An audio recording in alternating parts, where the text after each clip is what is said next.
This an all-out blitz. Real hard hits, them other podcast trash, we gon' make them all quit. We cover all the topics with intelligence and logic. I know you wanna score, but ID gon' stop it. We from Texas, so that mean that we Texans. Breaking down the X's and O's, our profession. No complaining, just training, you see the progression. They had a Pro Bowl for talk shows, we get selected. We gon' celebrate every win like a birthday. Ray J with the news, first with all the updates. Spin move on the competition, yeah, we juking them. You not really in touch if you not tuning in. This is Crenshaw, Briggs, and VT. We want the touchdown, we not trying to go for 3. And it's best if you get up out the street, cause them bulls out the pen and they bout to stampede.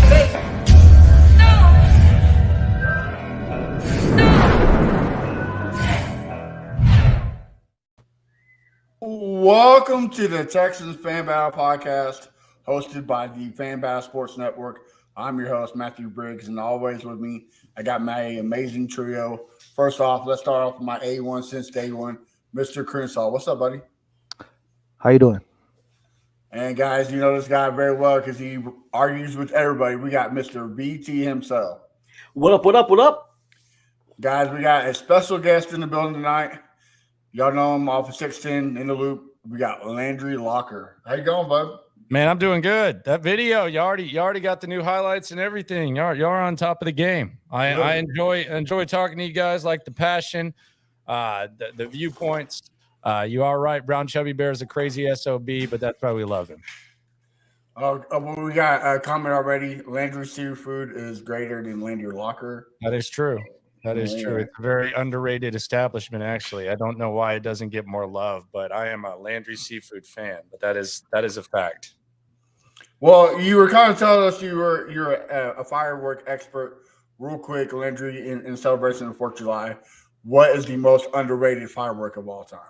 The most underrated firework of all time, if you can find it, it's 350-gram cakes. Like 500-gram cakes are the ones that people buy the most, but it's the 350s are actually more compact. There's a cake, if you can ever find it, it's a Brothers thing. It's called Jaws. It's called Jaws, and it's back in the day. Yeah. $35-$40. It's got an alligator on it because I think they didn't want copyright, but it's called Jaws and it has an alligator. And then there's something called Firework Fiesta. That is very good bang for your buck. That's what I would go with if I would get something like that. All right. Well, let's kick it off with some NFL news. You down with that, Landry? For sure. All right.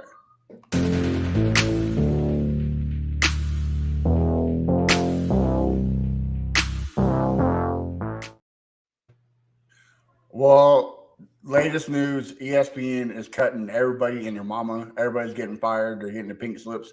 Landry, I'll start with you, man. Who is the most surprising cut of all?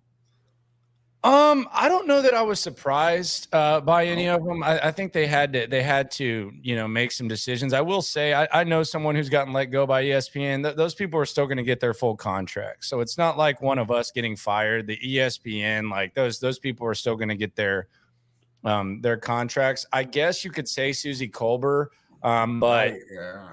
She was working, probably not a ton, and they have girls like Lauren Rutledge and stuff like that are probably ready to go and probably need to be elevated. So I was a little surprised by Susie. I was actually surprised about Todd McShay too, because I just kind of thought that at some point him and Kuiper were a package deal. I do know that Todd McShay had gone through some things, and I guess they kind of, I know they were real supportive of it, but if you kind of have a situation where you allow your employer, your network to kind of see what it's like without you, and you have guys like Jordan Reed that I think does a really good job of covering the draft, and you have some of the guys coming up, I think it kind of goes there. But I guess I was surprised by McShay, but really, other than that, I didn't really lose. Van Gundy was weird too, but from an NFL perspective, I would say McShay. Okay. BT, what about you? Well, I don't know if I was surprised necessarily about anyone that got let go, but I think I was more surprised about some of the reactions because a lot of people were blaming Pat McAfee, but I don't really think that Pat McAfee is to be blamed. First of all, if anyone ever got the chance of going to ESPN, you're going to take it. So obviously he did.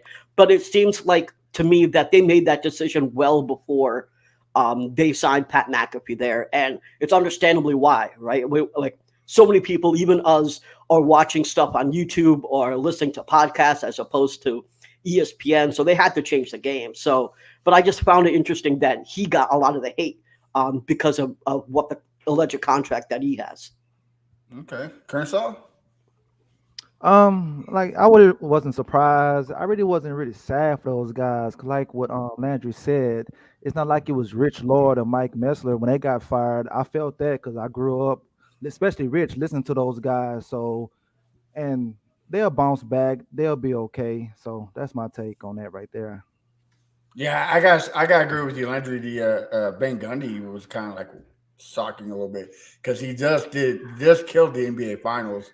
Like he did a fantastic job with Mark Jackson, and then all of a sudden he was like, "Whoa, all right, they're not kidding." So yeah, it's crazy. I don't know what they're going to do with that. I don't know if they thought maybe Jeff was going to be done when his contract expired. So, maybe pay him and try to develop someone and get them a little bit more familiar. But yeah, that was surprising because that's your A-team NBA guy. So I guess that was a little bit of surprise. But I mean, I think ESPN needs to kind of rebrand. I think it's good that they're, going to put McAfee there with Stephen A. I don't know how much longer Stephen A is really going to do this. I think he might have like bigger aspirations. It kind of seems like he's doing his web show a lot. It seems like the FanDuel thing, and he's touching on other stuff. But I like that they're bringing in McAfee, kind of revamping things because they've made some mistakes, I think, in the past. I think they kind of turned their back on radio a little bit too quickly because I was actually at ESPN Radio, like one of the 5 branches, like the Dallas branch before, and they had only 5 branches that they were putting a lot of money into, and they ended up kind of like cutting the cord on radio, and you can kind of hear it like even on the national perspective. And I feel like if they'd gone more in on radio and just focused on the digital side, I think they could have been what Pat McAfee is. Like they could have brought in some guys and been that. And now it just seems like they're kind of adjusting with some of the decisions they made. The ESPN Plus, I don't know if y'all subscribe to that, but I mean, they needed to make some sort of splash, and that's what they did. But I mean, in a world where we all know someone, and I'm not trying to be Mr. Well, that they make millions of dollars guy, but like in a world where we know, especially the last few years, we all know people that are getting, let go of their jobs and they get like a month of severance or something like that. I wouldn't feel too bad for Steve Young because he lost his gig or something like that, or Keyshawn or, those guys. Well, I also think is what hurting ESPN is more of the broadcasting and like the more of the reality. They love the reality more. Reality TV is killing TV, period. Yeah, you're talking about drama and stuff like that. Yeah, right. And it seems like they're stepping away from the actual broadcast and trying to go. I think that's why Stephen A. Smith is so popular because he's reality at its finest. Saying crazy stuff at any time. So he's the originator of it. I don't think it's necessarily bad. I think drama, and I know VT's up there smiling because his ass dang sure ain't going to separate from the crowd. Dang sure better not try to do that, my friend. But I think if it's authentic and it's actually like has some substance, it's good. But what I think ESPN has done is there's been like forced, and there's been like people. You can see it with Orlovsky a lot, and I think even Mina does it, and they both do their thing. They're trying to do a GIF, and they're focusing more on like GIFs. Like the best example I can use is I don't think ESPN is focused on what's good on TV, and they haven't been able to separate it from online. Like Brian Windhorst, I'll use Brian Windhorst as an example. Like he does that dumbass like finger thing. It's the worst effing TV I've ever seen in my life. It's garbage. It's trash. And as a result of it, because it goes viral, they give him more TV time and they do a whole segment on it. It's like, okay, it's funny online, but the dude was terrible on TV. So I don't think they've really been able to separate, Twitter and all that stuff from like the actual broadcast. I think they've kind of made that mistake a little bit, but we'll see what happens. I think McAfee does a good job, and I think with those resources, he's going to be pretty good. Hopefully he stays authentic and stays true to himself, which I don't see any reason why he wouldn't. Well, one thing, I mean, you brought up, like the Twitter and all the social media stuff. And I think that's one thing that their talent doesn't really have, is that they have their TV presence, but they don't really have a huge social media presence. Sure, people retweet and stuff, but in terms of bringing people from social media to ESPN, that isn't happening. So I think that's part of the problem that they have. They aren't able to be everywhere, right? They don't have their own YouTube channel, their own Twitter that's popular enough to actually bring people to say, hey, I know you from YouTube. Now I'm going to watch on ESPN. So I think they just haven't really been updated. They just are stuck in the old ways and kind of hit everyone at the same time. Yeah. Well, speaking of reality TV, Hard Knocks is coming back, and it seems like the Jets are going to be forced to do it. BT's like been a hard, so hard about the Texans being on there. I don't really want it, especially being D'Amico's first year, but BT's hard on the Texans being on the Hard Knocks pause. But Landry, I'll start with you. What do you think about all this? I think the Jets are the right pick. I think it's the right pick is the Jets. I mean, it's kind of a no-brainer when you have Aaron Rodgers, you have the New York media, you have Sauce Gardner, you have Robert Saleh, who's got a nice presence about him. You just have a lot going on, but I think it's kind of a no-brainer.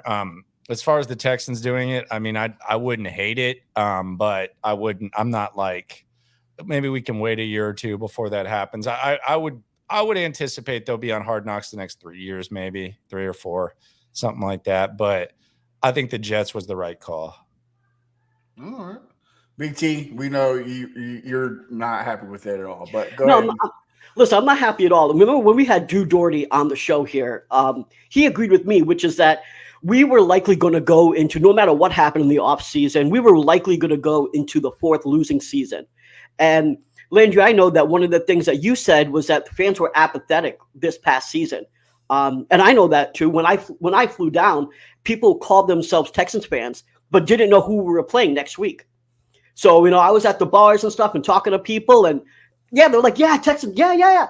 And who we play next week? Oh, I have no clue. I mean, they had no idea who was starting in different positions. They just didn't care. Yeah, they call themselves Texans fans, but that's about it. And I think that Hard Knocks would have helped bring more people and become fans, even though that I think we're going to win like 7 games. So we're going to have a losing season again. But I think that, the Lions, they haven't been good for a long time. Yeah, they have a good coach now and stuff like that. But I think one of the reasons why their fans stuck with them is because they had national attention. They were getting talked about nearly every day because of Hard Knocks. And that helped fans, go to the stadium. That helped people outside, out of the market, be interested in the Lions. I think that that's what would have happened with the Texans, because I think D'Amico has a great personality. We have players with great personalities. I think that we would have fed off that. And unfortunately, they didn't do it. Like, if I was Cal, I would have volunteered and said, they're doing so many things to bring the fan base back, right? He's grilling burgers. He's the jersey buyback and all this other stuff, the fan council. He's doing so many things to bring the fans back that Hard Knocks would have been the ultimate, here you go, fan service. And he chose not to do it. So, yeah, I think that was a missed opportunity. BT, why else the Lions were being talked about? They were exciting to watch. The Texans are not. But we will be exciting to watch this year. That's why I'm saying, we can hope. New quarterback, we can hope. A new quarterback, a new head coach, a new OC. We have all the formula. Unexciting. That can be unexciting, though. A rookie quarterback in first year, that can be unexciting. It can be, sure, but I think we have the formula set, and Hard Knocks would have helped us have fans not be apathetic. I see what you're saying. I'm just saying that's why they were being talked about. The 8th best offense in the NFL. That's what, I'll stop talking about 1 minute. I just want to say this. I have a feeling that we will only win 1, maybe 2, but I really only think we'll win 1 game before the bye. And I hope that fans don't check out before then, because I have a real feeling that that's going to happen. And shots fired by Crumpler. Shots fired by Crumpler. You're trying to sabotage D'Amico. Why are you trying to do that? Man, I don't think it's a sabotage, honestly. Even Drew said it, coaches don't like it, but listen, our year that we went to the playoffs. It's not sabotage. I think people think that it hurts more than it actually does. It doesn't. Chris, I think the Lions was so popular because the Tigers and the Pistons suck. So that's the only thing good in Detroit. See, here in Houston, we got the Astros and everything. But can a rookie coach be on Hard Knocks first year? They can volunteer. They can't be forced. Okay, so maybe they could have asked him. Well, maybe he wanted to. Like, nah, let me chill out for a little bit. Let's see the product first. And like Landry said, 2 or 3 years down the line, I don't think it's in the word that we're not on Hard Knocks. Because I want to see product on the field first before we see behind the scenes and everything. But I think the Jets the right call because the Jets could be an interesting team. If they don't make the playoffs this year, man, everything was a failure. Mm-hmm. So I can't wait to watch them. The Brees Hall come back and everything, Aaron Rodgers. So I think Jets the right call, man. All right. Well, Landry, let's get in here while we're here. Let's talk some Texans news. You ride with me, you can slide with me if you feel like 550 on the fly stick, you can get high with me, that's a deal, right? Ride with me if you're right. All right. Well, first off, Jalen Waddle was on Channel 2, KPRC, and he said the most underrated player was Jalen Petrie in the safety backfield. Landry, is he right? He said he was the most underrated DB. I don't know. I think Jalen Petrie's rated about where he probably should be. I actually think the most underrated DB in the division is Tyson Campbell for the Jags. Okay. Tyson Campbell last year I think he was in PFF's top 80. I put him number 10 on my list of best players in the AFC South of 2023.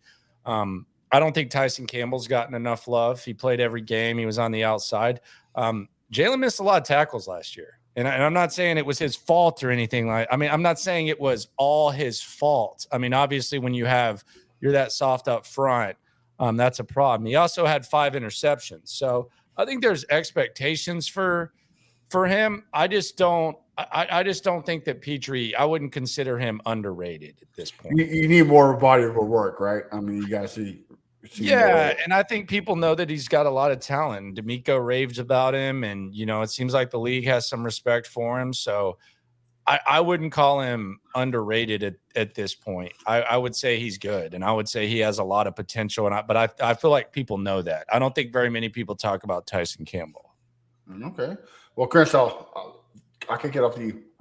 I think that was just Jalen showing Houston some love. He from the H, and I think he was just showing some love. I don't think Petrie's underrated. Who I think is underrated, I can't pronounce his last name. I think his first name is Armani. He played for the Lions, but I think he with the Giants now. You guys know that guy?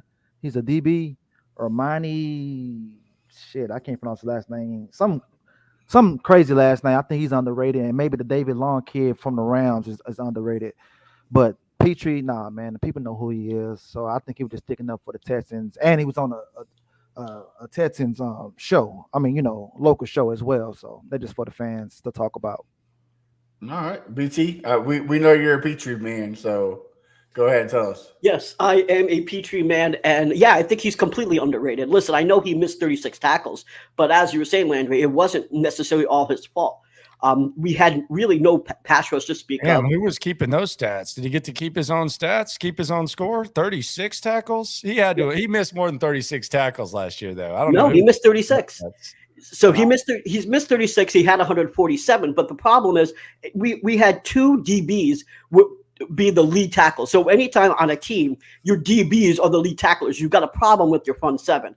That isn't on Petrie. Secondly, they played him wrong. They played him at strong safety first before he was free safety. All his real stats came from after they moved him, right? Besides the Bears game, almost all his stats really were after they moved him. So they played him wrong, right? They played Stingley wrong and they played Petrie wrong.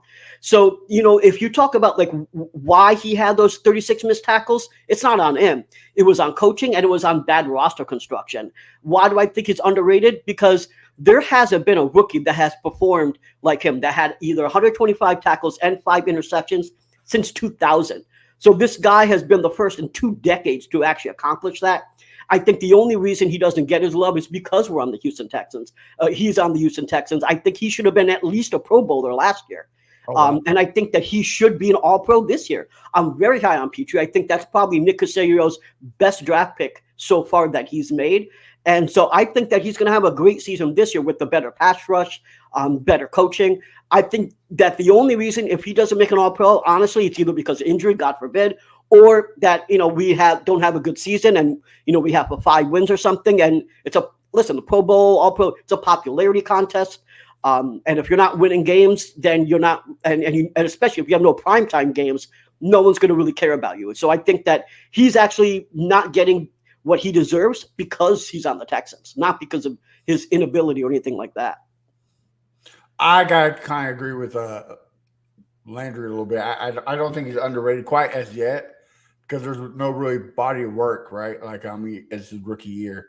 So you can't really base off anything off except for 1 year. So you have to give a couple more years to see if he's underrated or overrated. I just think it's hard for a rookie to either be overrated, underrated. Yeah. You got to let the man cook. So, and I could see him being a Pro Bowler for sure. I don't know too many people that are really sleeping on him, especially here. I mean, we are very high on him, Petrie. But I'm intrigued to see what he does. I maybe if he has a good enough season, VT will actually let his jersey get in like the full. I didn't know what that was. I thought that was a Joe Webb jersey or something like that. I can't really tell. I know. How you gonna have Nico Collins in the middle, man? Come on now, man. Yeah, you got to put Petrie in the middle. Especially, it's not even Nico's like game night. We gotta switch those out. I'll play it around with it. Well, let's keep on the same subject of underrated. Landry, on YouTube and social media, us three, we made a list of who we thought was the most underrated player of all time. Mine, of course, was the great Owen Daniels. Crenshaw's was Dominic Davis or Dominic Williams, which one you want to call him. And BT's, of course, was Matt Schaub. So, Landry, who do you think picked it right? And who's your most underrated Texan player? My most underrated would be Arian, and I know that sounds crazy. I don't think we truly look at Arian like nationally and realize that 3-year stretch that he had, it's Priest Holmes like, and Priest Holmes is in the Chiefs Ring of Honor. And if you look at Arian, you look at that 3-year stretch, you get the stats, and then you even have it's not a complete fall off after the 3 years with the injuries. I actually think Arian Foster is underrated because he's the one player outside of J.J. Watt and maybe Andre in specific years, although it's a much more competitive position, but where for an extended period of time, you could argue that guy's the best player at his position. Like Arian Foster, you can make a case for 3 years. That guy's the best running back in the NFL.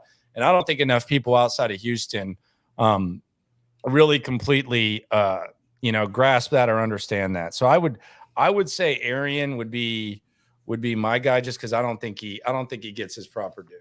I also think Will Fuller, when he was, and I know this sounds stupid because he completely fell off and he always got hurt, but when Deshaun was starting off, and Fuller came back and Will Fuller was out there with Deshaun and Nuke Hopkins, he was a fool with it. Like if you look at just Will Fuller with Deshaun Watson was an absolute full with it. And it's amazing what's kind of happened to Will. I know a lot of it is injuries, but I thought Will was incredibly underrated.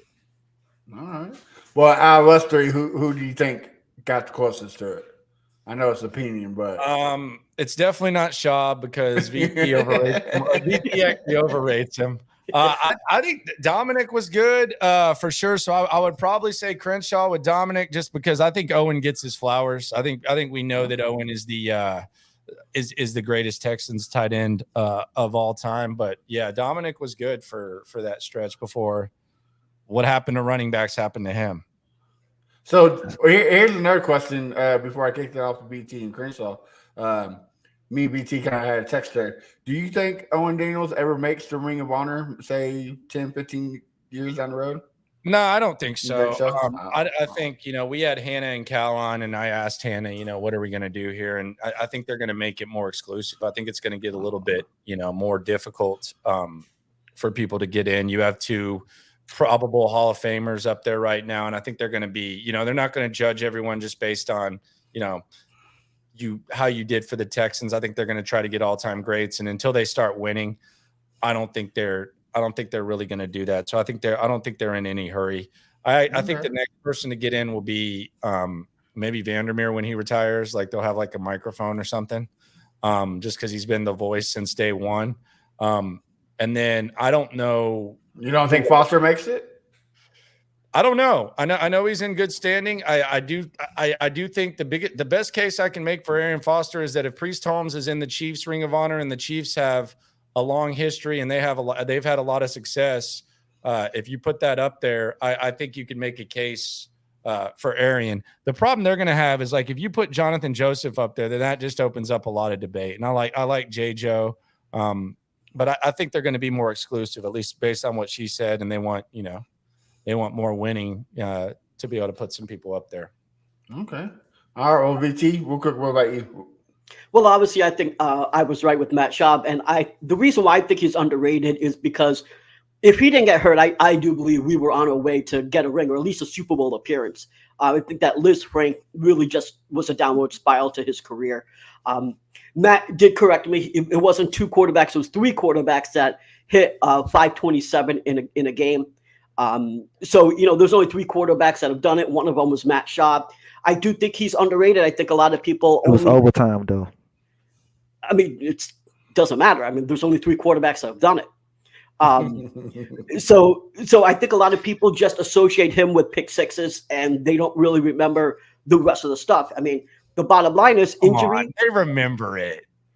Listen, I'm talking to a bunch of Texans fans and they do not like him. And I'm telling you, I think that they like him. They like him. He just wore out a little bit. There ain't no Texans fan that doesn't like Matt Schaub. Oh my God. There's a lot. There's a ton of Texans fans that hate his guts. Okay, but they were living in the moment. When you take a step back, you can realize that Schaub was a good quarterback.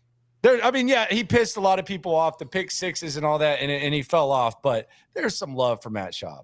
You saying he's better than Deshaun, I think, is a little bit silly, though. No, I think you need to get out of your feelings and admit that Deshaun was better than Matt Schaub. Deshaun was a victim of a bad system. Schaub was a beneficiary of a great system. Deshaun did not have Andre Johnson, although he did have Nuke, which you can have the discussion there. He did not have Arian Foster. Deshaun is better than Matt Schaub. You got it. You got to look in the mirror and just say to yourself, I want you to have a peace of mind to just say to yourself, just say Deshaun is better than Matt Schaub. And if Deshaun had switched with Matt Schaub, there wouldn't be any if. They would have definitely won a Super Bowl, maybe 2 or 3. I will never say that. First of all, he didn't have the longevity. We can't say that he's a better quarterback just if you look at the numbers. He had like 10,000 less yards than Schaub. How can he be the better quarterback when the numbers don't show it? If he had the wins or something, then maybe, yeah, you could make the argument that even though he didn't have the longevity, he had the wins. But he didn't have the wins. He had a short career here. So there's no way that you could say he's a better quarterback because of what could have been. Because you could say what could have been for a lot of players. Like you said, Will Fuller. But is Frank Gore better than Jim Brown? You listen. Longevity, I'm asking, is he? Right. Earl Campbell, Barry Sanders. Megatron. Is Frank Gore better than Earl Campbell? The bottom line is when it comes to the Houston, because we're saying Houston particularly, right? We're talking about the Texans. And the bottom line is that Deshaun Watson can't be just because he was here for such a short period of time. That disqualifies him. Matt Schaub had a great team around him, man. The offensive line, the defense, he had everything around him. The coaching Most great staff, quarterbacks have great teams around them. Look at the coaching staff then and look at those guys now. Most of those guys are head coaches now. So he had more things that Deshaun had. Like I say, I'm not a fan of what happened with the Watson thing, but for a skill set, Watson is a better quarterback than Matt Schaub. You know that in your heart, VT. The bottom line, he just wasn't here long enough to make that determination. If he was here long enough, yeah, that would have changed. But even that short period of time, he showed that he's a better quarterback, though. You can't say what could have been, right? Again, it's a hypothetical. If he was here long enough, you're right. He would have been better than Matt Schaub. There's no doubt about it. But the fact is he was here for such a short period of time that he can't make that list for me. Too short. Okay. Right. Like Mike say, fair. Fair. Yeah, fair. Fair. All right. Well, we know we're crunched for time, Landry, so we're going to jump to a fan favorite of who is Landry Locker.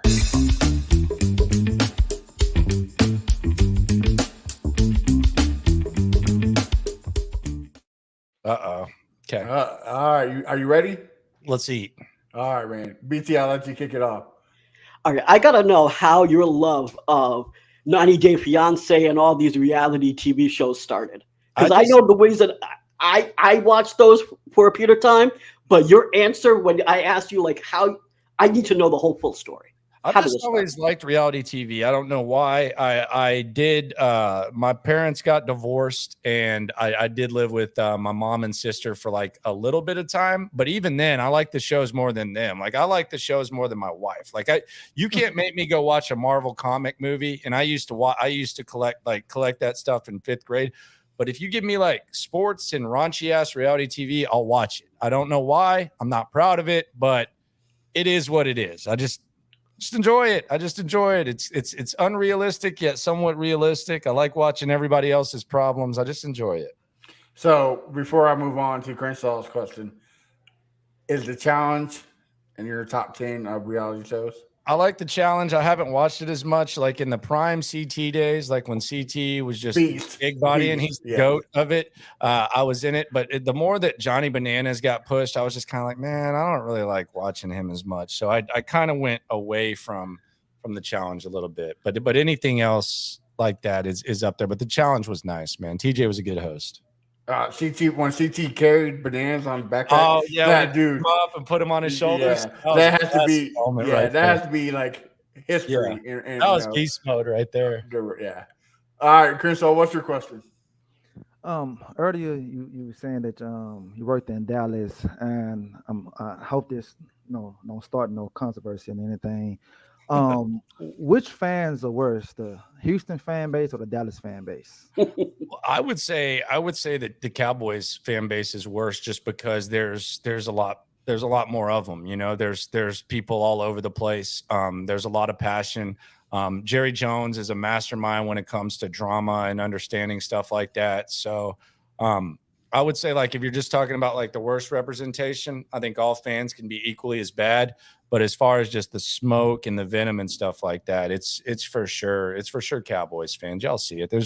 What about the ones that used to like call in to the show and everything? Oh yeah, that's hit or miss. That's hit or miss. It's been rough, but yeah, it's got to be.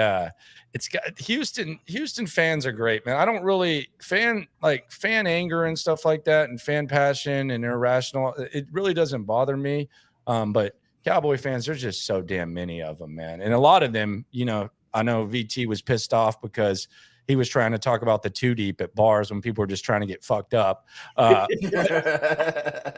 there are some Cowboy fans who probably couldn't even tell you who the starting quarterback is. All right. So Mavericks fans or Rockets fans?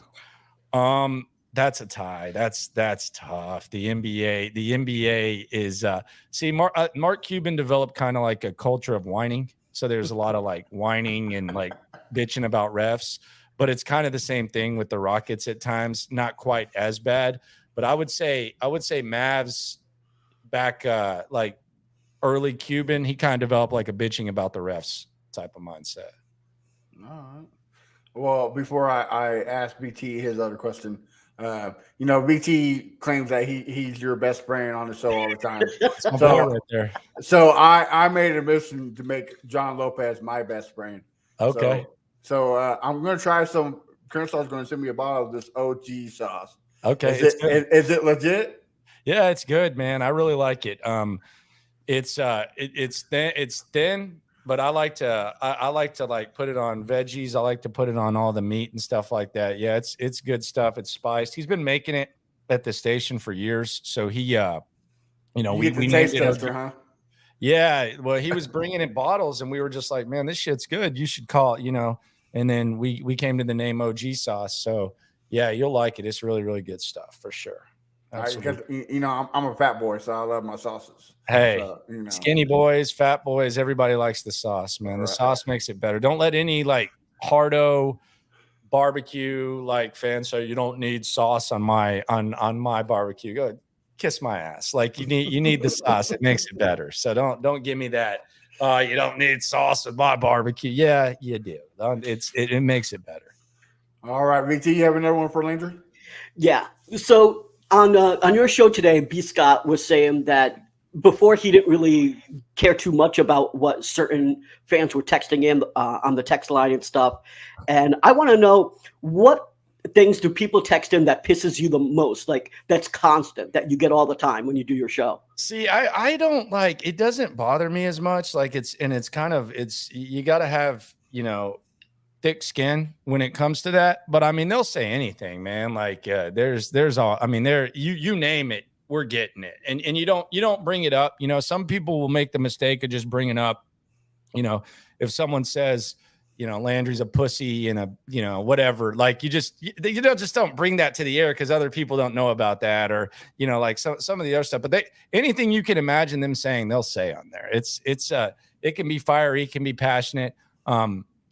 I guess the thing that would like disappoint, like would like annoy me the most, and I'll go back and forth on the text every once in a while, but not like, just, talking or whatever, is if they say something you didn't say. That's really the problem I have. Like you can disagree with what I say, but just don't say that I said something that I didn't say. Like I think the other day someone said something, I didn't even reply to this one, but it was like, before the draft, you were a Bryce Young guy, and now all of a sudden you're saying CJ Stroud is a franchise quarterback. And it's like, I've never said I think CJ Stroud is a franchise quarterback. I've said I like his charisma. I've said we'll see what happens with Slowick. I've said that he's easy to root for. I've never said that. Like, so I think y'all can all relate to that. That like even with what y'all do, and y'all don't have to deal with like 4 hours of people, giving their opinion. In a bigger base, right? Yeah. Yeah, but like even like as long as you're just not saying something that I didn't say, it's kind of that's where it gets really weird for me. So I didn't see Brandon Scott on the show. I saw Sway Scott on the show. Yeah, that's right. Yeah. I don't know where that came from. He just put that on in the middle of the segment. I don't know what my man was doing. He said he's getting insecure about the locks. He doesn't like where the I guess Crenshaw, you can relate to this. None of us can relate to this. Yeah, yeah, you definitely can't, Matt. But yeah, like he's saying he's just not feeling the hair right now, so he just put it. He decided he wanted to cover it up a little bit. It's hot. That's what it is. I couldn't imagine having that much hair in this heat. Right, exactly. Crenshaw, you got another question for Landry, or are you good? Oh no, I'm pretty good, man. Recom Tech. All right. Well, I got one before we let you go, Landry. You've been a friend of the show. We're passionate. What advice would you give us guys to make this the best of best? Just keep doing y'all's thing. Don't be afraid to highlight y'all's opinions. I tell this to VT all the time. Sometimes I see the videos and it's the guest, which is good.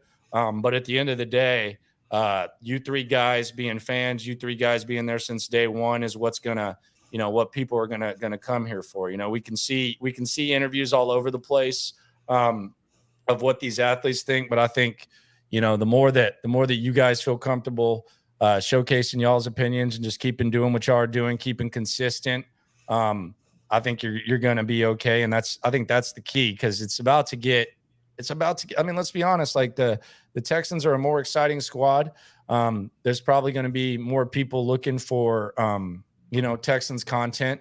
The NFL's going on YouTube. I know you guys are on YouTube, so it's only going to grow, but I would just say that, be sure to showcase what y'all's takes are just as much, because, y'all are the straws that stir the drink on this.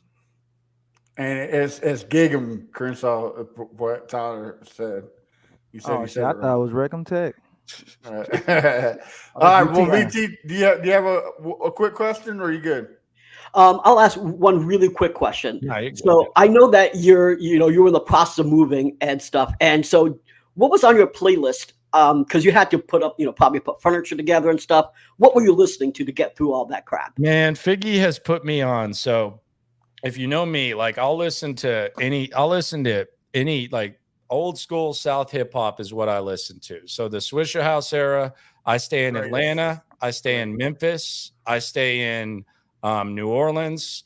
I stay south. I do not listen to East Coast rap. I don't like it. I've never liked it. It's not like a Hardo thing. It's just not my thing. Like, it's just not that.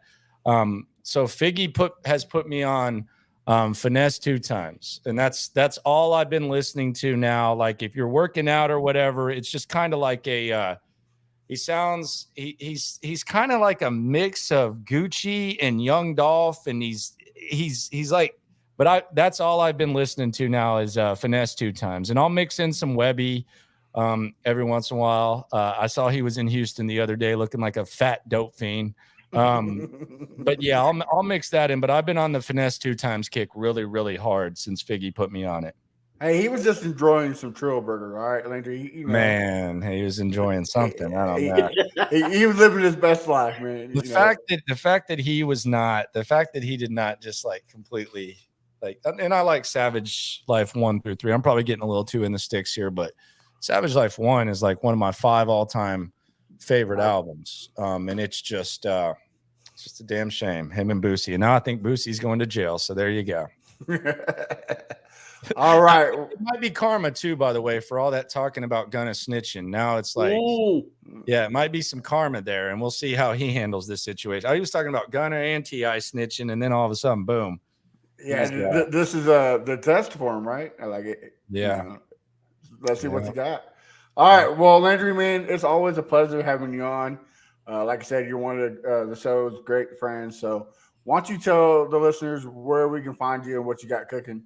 And Crenshaw, rubbing my face. So we got In the Loop 10 to 2, Monday through Friday, Sports Radio 610 in the Odyssey app, and then the Locker Room on YouTube.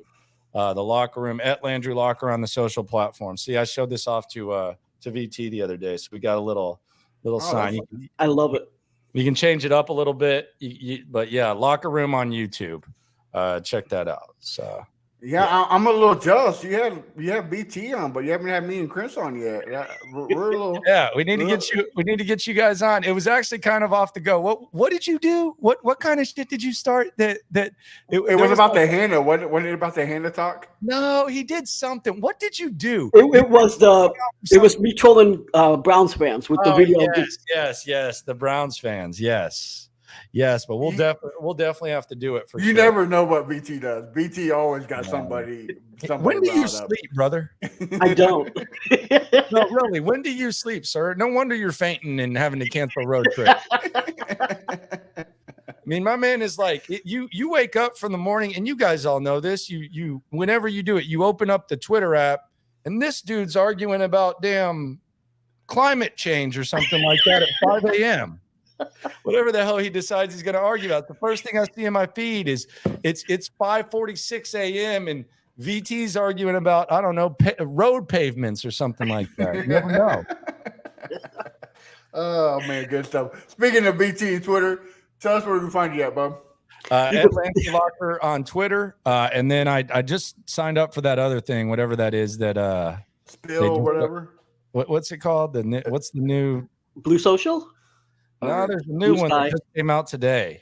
Still Threads. Oh, Threads. Yeah, so Threads is like connected to Instagram. It's a new thing. It's actually kind of popping right now. I think Zuckerberg started it or something. So yeah, Threads. At Landry Locker on everything though. All right. Well, VT, we're you guys, man. Yeah, thank you for coming on. We appreciate it. Camp? Are we gonna see any of y'all at camp, or is that? Yeah, I should be at camp. I don't know which day, but I'm gonna be there. Okay. Maybe the Saturday at 6 o'clock, man. Because 9 o'clock in the morning, I might faint out there, man. Hey, for VT, huh?